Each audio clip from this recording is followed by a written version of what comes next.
Bonjour à tous et bienvenue dans cette revue de presse internationale et on l'entame avec le quotidien américain The Washington Post. Ce dernier revient ce lundi sur le Russiagate et ses nouveaux rebondissements.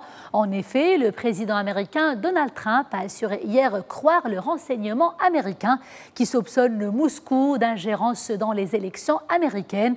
En revanche, le 45e président américain a évoqué la sincérité des dénégations du président russe Vladimir Poutine, des propos qui ont alimenté les titres de la presse américaine et qui ont suscité de vives critiques au sein de la classe politique.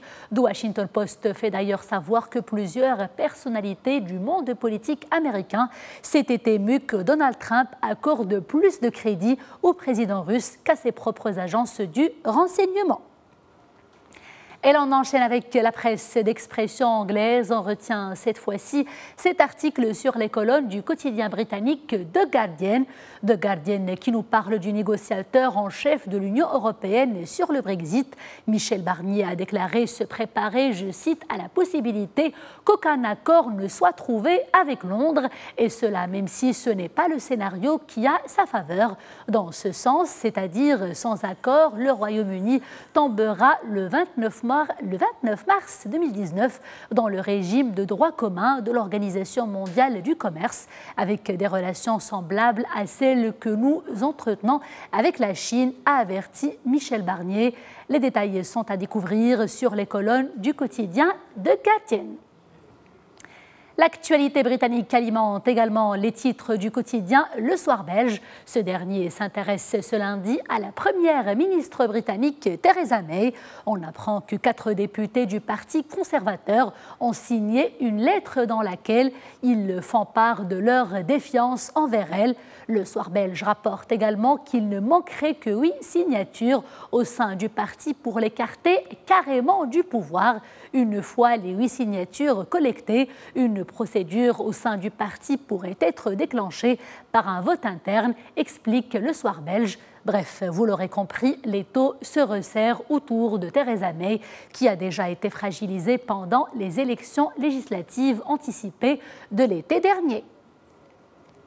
On fait à présent un petit tour du côté du quotidien espagnol El País. El País se penche sur les répercussions économiques de la crise catalane sur la région. Le journal fait savoir que le chef du gouvernement, Mariano Rajoy, s'est rendu hier à Barcelone, et cela pour la première fois depuis que la région a été mise sous tutelle par le pouvoir central.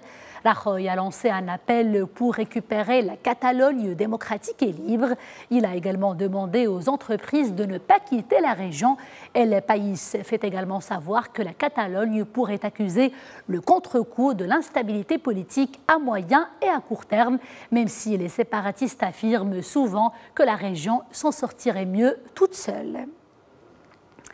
Et là, on enchaîne avec cet autre quotidien espagnol, mais pour parler sport, cette fois-ci du football. En effet, le quotidien Marca revient également sur cette soirée qui restera gravée dans la mémoire des Marocains en battant 2-0 les Ivoiriens avant-hier à Abidjan.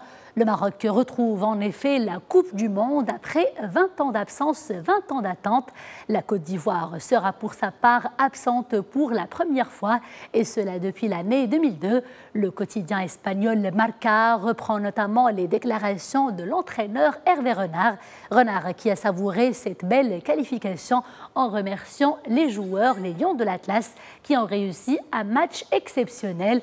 La solidarité a fait la différence, a-t-il déclaré. Le quotidien sportif français, L'Équipe, reprend quant à lui cette autre déclaration d'Hervé Renard.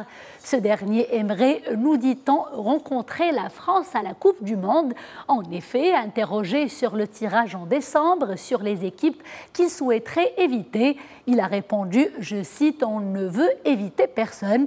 Personnellement, j'aimerais bien affronter les Bleus. Ce serait un grand honneur d'être dans la même poule que l'équipe de France. Avec la belle équipe que nous avons, le show sera en tout cas garanti. Et voilà qui est certain. » Merci d'avoir suivi cette revue de presse. Restez avec nous, restez connectés sur notre antenne.